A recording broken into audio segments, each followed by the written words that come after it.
Right, so an awful lot of reports are coming out today now that Steve Cooper will be looking to terminate his contract with the Swans, pretty much effective immediately.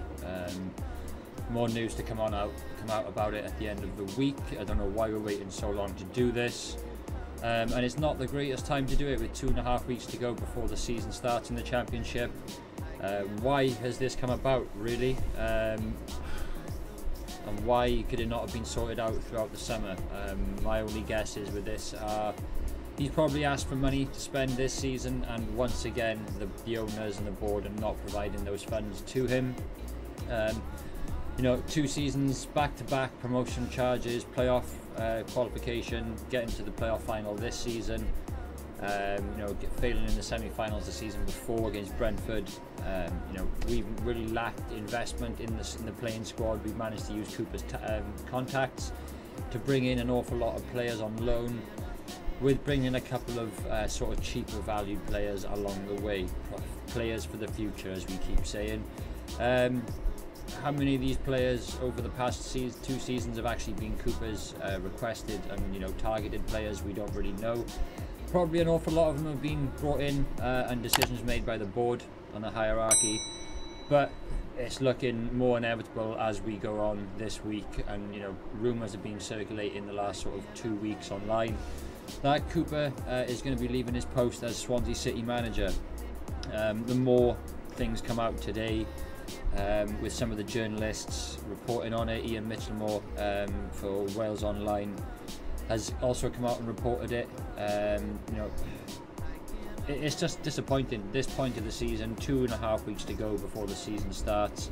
It's really not what you want to be losing a manager. Alright, you can lose a player or two and replace them quite easily, but a manager like Steve Cooper, the way that he has sort of, say, built the squad but got the team to a pretty decent point. Alright, the football isn't the most attractive. A lot of fans have complained about that for a season and a half, 2 seasons. But with his contacts that he has had in place, he's been able to bring in some very, very quality players. Look at the likes of Ryan Brewster, Mark Guy, Freddie Woodman, just to name 3 there.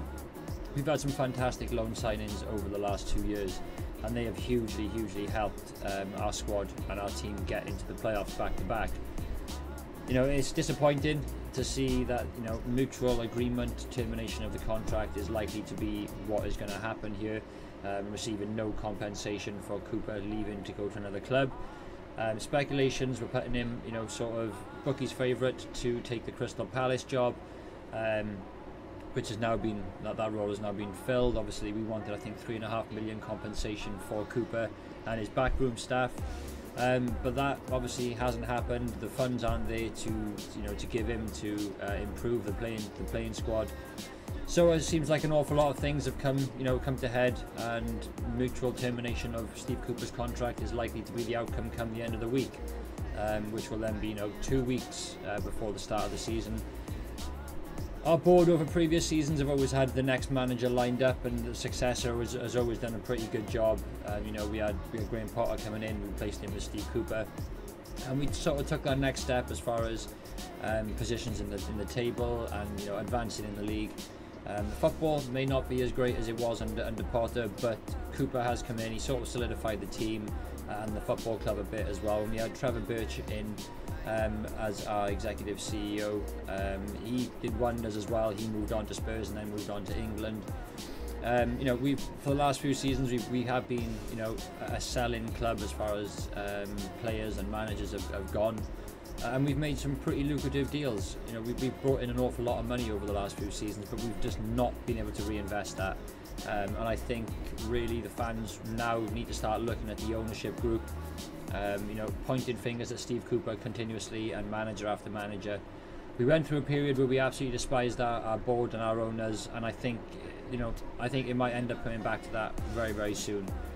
They're not putting their money in their hands in their pockets to give the managers, whoever's in charge, the funds that are needed to bolster the squad and push on to try and get back to the Premier League. They seem to be happy to accept those parachute payments, level the books as best as they can, use managers' contacts to bring in loan players, which brings no value at all to the football club unless you can get promoted back to the Premier League. So unfortunately, it does look like Steve Cooper is going to be departing Swansea City this week, which is unfortunate. You know, as I say, an awful lot of fans are not happy with his style of football. But back-to-back playoffs says an awful lot. I'd rather win games ugly and, you know, not pretty football than play beautiful, have 60, 70, 80% possession and get a draw and lose games, which we've definitely seen over, you know, a few seasons. So, you know, I would rather have somebody like Steve Cooper in, who does have good contacts. Granted, an awful lot of his contacts from the England sort of squads and things like that are now matured. They're moving on to bigger and better things. You look at the likes of Abraham, Brewster, Guy, as I say, Woodman as well. They're all going on to bigger and better things, and that is what is expected when you loan players in. You develop those players from their parent clubs, and then those parent clubs, you know, they get the credit for it in a sense of they get the money coming in, whether they get a more experienced player in their ranks. But it's just a shame, because I have been, you know, a very good vocal supporter of Steve Cooper. I think he's been a fantastic asset to our football team, and if it does come to a head at the end of this week, then I'm very thankful for what he's given this football club. As I say, football's not been the most attractive, but at the same time we've been winning more games than what we've been losing. We're at the right end of the football table, but we're just that little bit shy of getting back to the Premier League. And who knows, if we had an out-and-out striker last season instead of heavily relying on Andre Ayew, then we probably could have made that next step up to the Premiership. And that's what we all really want as fans. We want to get our team back to the peaks of the football sort of pyramid, get playing amongst the best teams in the world, and who knows what can happen from there. You know, just behind me, we won the Capital One Cup when we were in the Premiership. We had our first, sort of major European tour while we were there as well. It's just a shame that these young, experienced, English-based managers, Welsh managers with Cooper, are not being given the funds that they need really to make that next step up with the football club that they're in charge of. It's disappointing from Cooper's perspective as well. I suppose that, if he did want the Palace job, that the board sort of wanted too much money in compensation from Palace or anybody else for him to leave, which is understandable. You don't want to leave him. You don't want a manager to leave and then have to fork out another contract for another manager as they come in as well, wanting probably a transfer budget. But all I can say on the matter is I've been quite happy with what Cooper's done for the football club over the 2 seasons that he's been here. It's been excellent. The sort of quality players that we have been able to bring in on loan. Would have liked to have brought in some of those players on permanent deals. If the board would put their hand in their pocket, we could probably afford to be able to afford to get Freddie Woodman. The more advanced players, Brewster and that, they're out of our reach. Guy, he obviously has just gone for 20 million to Palace. It's disappointing, it really is. I just wanted to have my say on that before it comes out on the week, at the end of the week, and then I'll probably do an updated video of who the hell we can get in to replace him. But yeah, disappointed, bit of turmoil now at the club, not sure really what's going to happen. It's far too close to the start of the season, in my opinion, to be replacing a manager. If you lose a striker or a key player, you can easily go out and replace him with the funds that you brought in. Well, in our case, the board will just pocket most of the money and then rely on the manager to find somebody else. But I suppose it is what it is. Cooper, if you are off, mate, thank you very much for what you've done in SA1.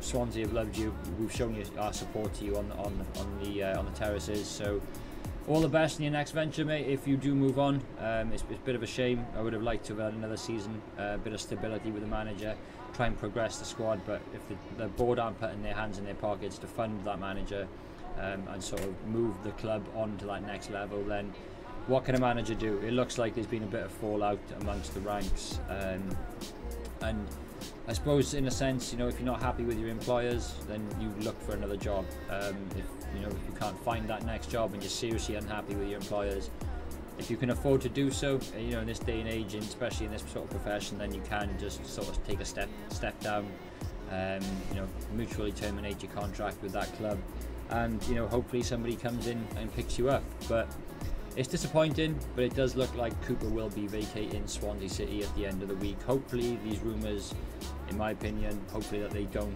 come to fruition, but it does heavily look like that is going to happen. So Yeah, could be a long old season, could be a start to the season without a manager, but I'm pretty sure our board will have somebody lined up. As to who it would be, I've tried to have a quick look online to see who's available, but I can't really find anything right up to date with vacant managers' roles at the moment. So yeah, quick video on the topic. The Swans are in turmoil. Who knows what's going to happen now before the start of the season on the 7th of August.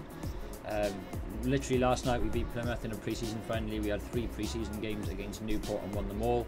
So pre-season's been going pretty well. We've got Bristol Rovers coming up and Southampton coming up, Forest Green Rovers as well. So it'd be nice, you know, if we could have a manager in place at least to take over those 3 games and sort of get a feel for the squad. If Cooper does go, I would fully expect some of the players to depart as well. Inevitably, you know, Roberts probably would have departed had he not picked up an injury.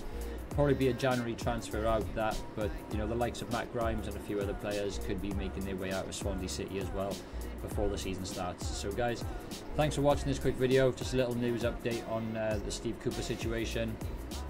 Please consider hitting that subscribe button, like the video, leave your thoughts about Cooper and the board down below, and maybe who you'd like in to replace Cooper if he does go at the end of the week. But yeah, thanks for watching. I've been Tom from Total Swans TV. Hope you have a great week and enjoy the sun.